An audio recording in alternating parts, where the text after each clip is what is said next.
saddle in from the pitch to the banter bench. Welcome back to Polo Boss Podcast. Bro. Cyrus, this is a big one. We've got two of the biggest patron in West Africa, I should say, if not sub-Saharan Africa. Tomorrow's going to be a big game. It's been 3-4 years in a row.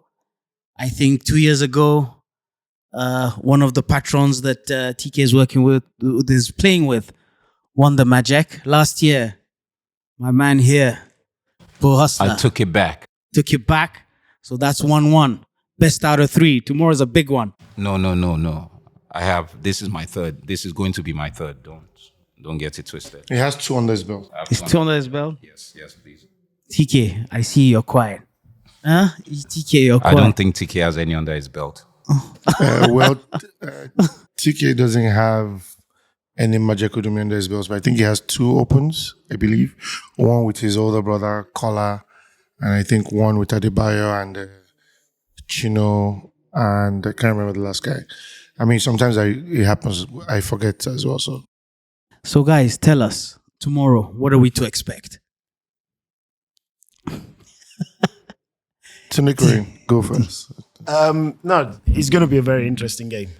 We have Leighton Kings' track record is second to none. They are by far the favorite. Quite well drilled, organized, great players. Very, very interesting lineup. Indeed. They've changed the team from previous years. Yes. With a tweak, with a second player. Terrera, we know how he plays. He's played with Shoreline in the past in England, so we know him quite well. Mm-hmm. All in all, I think it's going to be fun. Yeah. For me, I'm turning up to have fun. Yes. And I think That's quite a bold statement. Turning up to have fun with like $100,000 under your belt. But Easily. TJ, you need to take us back and Okay. tell us more about TK. He's Okay. very shy, but people don't know that. Let me start from the game, then I'll go a little bit into Yes. the characters, because they're both my brothers. Yes. And great friends and great guys. So a lot of people would remember 2 years ago, the game was actually stolen from the jaws of Leighton Kings in the final chocolate is setting Chris Mackenzie. Now, Chris Mackenzie's entry into Nigeria is through Tunde Karim. Yes. So Tunde Karim took Tadeo in and with some other guys, and they went to SA, to Buster's place. He discovered the place at Plattenburg, if I remember. And that was the first time they started exporting horses out of Buster's camp into Nigeria. So Chris Mackenzie was discovered by Tunde along with Lance Watson and Leroy Hendricks. Yes. Now, Chris, as we know, for me, he's been the best player in the tournament so far because he's had difficult games. He had to play out of his skin. But I think playing for Shoreline tomorrow means a lot for him. So we're going to have that to watch. And for Bowale, the only thing I think there's some kind of tactics going on there is that they changed their second player, like you said. And also, there's something else a lot of people haven't noticed. The main player on the Shoreline team used to play for Bowale in the Majekodunmi. Who's that? So, Crespo. Crespo. What are you So, trying to say? Bowale, what really happened? TJ, is Like, there an what- undertone? Is That's there what something need we to don't ask know? Bowale Jolaosho. Is there What something really you're happened? trying to tell us, TJ? Why is Crespo now in the Shoreline camp? What Are you is trying really to say going that on? maybe Bo planted Crespo in No, the other no, teams? no, What are you it's trying? been like 2 years, but like, No. let's TK, my brother, came with the heavy dollars. The dollars was too heavy and Crespo just left us. I mean, what can we do? So we have to So he ditched you restart it. guys? He ditched us. How about The Seriki dollar May was rules? heavy. I don't believe that. Seriki May dollars. Seriki May dollars took over. Yeah, I think we're in for a very interesting game tomorrow. It's the two teams are evenly balanced. One has a higher player, but one has 2 very balanced players. One a former 7-goaler, one a 6-goaler that I think is 7 goals. Tunde's played way beyond his handicap of 1 goal. And Bashir hasn't even settled in yet. And you know what Bashir can do. Abdurrahman, on the other hand, is very strong. Is very balanced. And when you have teams with enough horses like they both do, anything can happen. Like I was speaking to a friend of mine yesterday, like, where's the game going to go? I said, I can't call it. It's too close to call. TJ, our previously Twitter, our X handle is asking, how come Bo, with such good play, is still a 0 handicap? I think that's politics, because if you remember back in the days, once you're winning tournaments like this, your handicap must go up, and you're playing those kind of animals. So luckily, we're going to be very happy to see Bo at least go to a +2. What do you think? Well, naturally, that's what we should do. I mean, that's what we've always done. No. I'm not. Excuse me, please. I'm just a local player playing in Lagos. My handicap is 0. I have played no international You are not a tournaments. local player. You're from Ibadan. No. You are both from Ibadan, playing in Lagos. Let's get that right. These boys are both from Ibadan. So shout out when to they used to go Ibadan for producing these 2 teams. I mean, Bo needs to take us back to his tell early us a little days. bit about your bush riding days with Obafemi, your cousin. No, I'm serious. Tell us. It's quite interesting. A lot of people used to do it. People don't know. A lot of people started horse riding in different circumstances. Yes. That took them down to polo. So you started that as well. You told me you used to Bo, do tell bush us. riding. Well, when we start, actually, my foray into horses, polo, everything started with my cousin Obafemi, who started. And Shout I was out to OBF. Yeah, OBF. Brightwater. Yeah. A former winner of the Majekodunmi as well. So. Yes. Yeah, he won once. A great patron. Just one time. Okay. Yes. Yeah. But one glorious one. Just one. Yeah, but still just one. Yeah. When the big boys were still... But boy won only once. Well, he couldn't have played at that time. He won OBF. only once. Shout out if you're there. We'll listen to him. After tomorrow, we should be on 3. And you never mentioned that TK won Open Cup twice. Yes. We won it 5 times. But Tiki has won the 18 goal in England twice. That's what I'm saying. I'm a local player. It's more difficult. So that's why I'm a local player. So that's why I should remain a 0.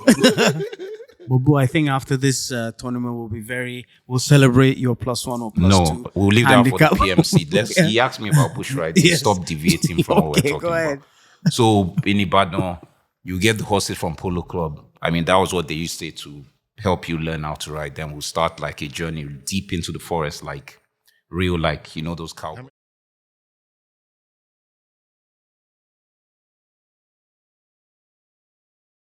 Movies. Lagos or? No.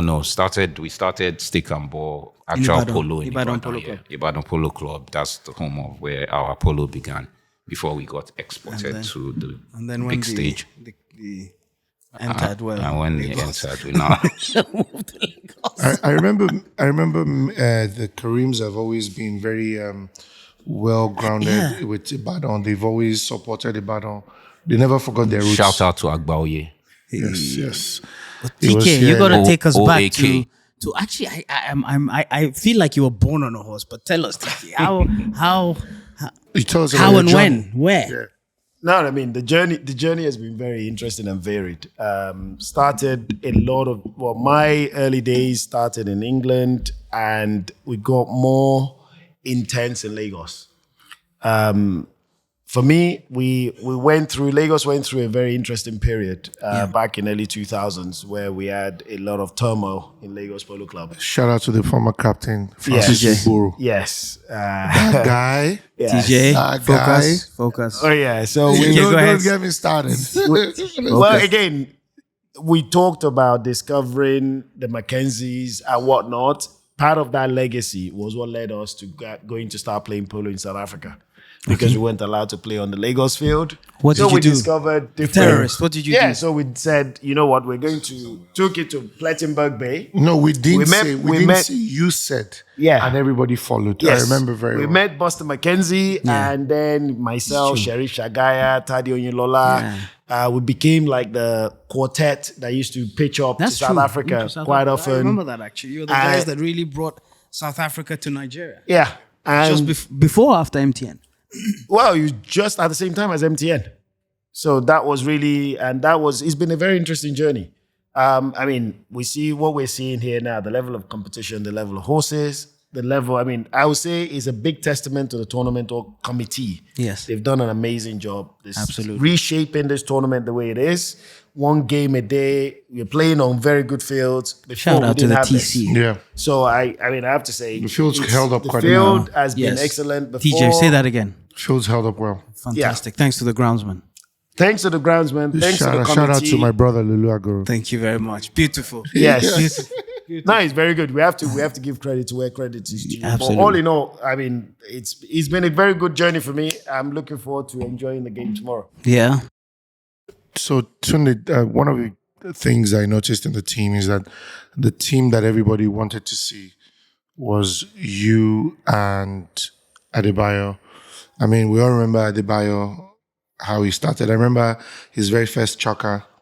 I think we were at ANAP, and Egbon Keke called us like, Run him over. I doubt that in today's world, Adebayo would skin me alive. Let's put that out. But tell us, how come Adebayo is not on the team? That was the team everyone was waiting to see, because that's the team that won I think that was the 12 goal. It's a 12 goal. Yeah, that was the initial team. Adebayo is now working, and he couldn't get time off work on time. Okay. When we were setting up the team. But I mean, coincidentally, Bash and myself have been good talking replacements. about possibly playing together. And this presented a perfect opportunity to try that out. Yeah. I don't think is the end of things, but as things develop, I mean, Adebayo is still very young. Fantastic he's only team. He's only 22. Shoreline Art Hotel. Yeah, Shoreline Art Hotel is working. Shout out to- very well. What's the Shout name of out the to OML again? Habib. Shoreline OML, whatever. Next year. So next year's lineup from Inner Gist is KK, Adebayo, Kit Tunde, and the last pro, maybe we'll find another Karim. We'll name another Oyinbo with Karim. So it'll be a full Karim team. Karim team. Inshallah. Chino is already a Karim. Yes. Something like Selby with Usman, Bash, and Sey. Yes. Selby Dan It'll be Tata. nice. Yes. All right, guys. Well, anyway, guys, I know you're eager to go back out there. Listen, thanks for your time. No. Final Say- words. TJ, Wally, what are your final words for tomorrow's game? Everyone's eagerly waiting to know what do you What do you see the scores? what do you think would happen tomorrow? And what would you like to tell us? Well, we've been working hard. I mean, it's our cup, and we intend to keep the cup. It will be a good game. It will be a fun game. Bash is my brother. But Olu Abash. Seriki May. Me rice. Yes. But tomorrow, gloves off. I'm going for the jugular. Oh wow. Wow. You heard it here that's first. Heard it here. TK. Last words before we go. Tunde's gonna be modest. This is a gentleman. He's just a gentleman. No, it's good. It's going to be a fun game. I think it will be good for the spectators. They're going to watch both teams that are going to go out there and give it their all. And I'm looking forward to it. Fantastic. Undertone Alex Ferguson, mind games, eh? Yeah. But TJ, you haven't told us what you had. I already said it's too open for me to call, but I think we're in for one hell of a game. I think would see the difference from the fourth chucker thereabout. As usual. Well, that's when we usually see the difference at this level. But because it's so close, I don't think that's where it's gonna be an interesting game. But if you ask me who my favorites are, I'll tell you. Who? Shoreline. Really? I'll tell you why. Why? Because Favorites to they're win? both my brothers.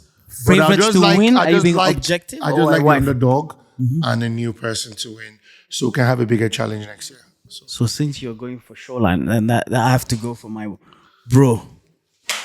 That's why you're both wearing white. Serkimi RR. Huh? Serkimi RR. All right, guys. Great. See you tomorrow on the field. And thank you guys, for being here. thanks for tuning in. See you next week.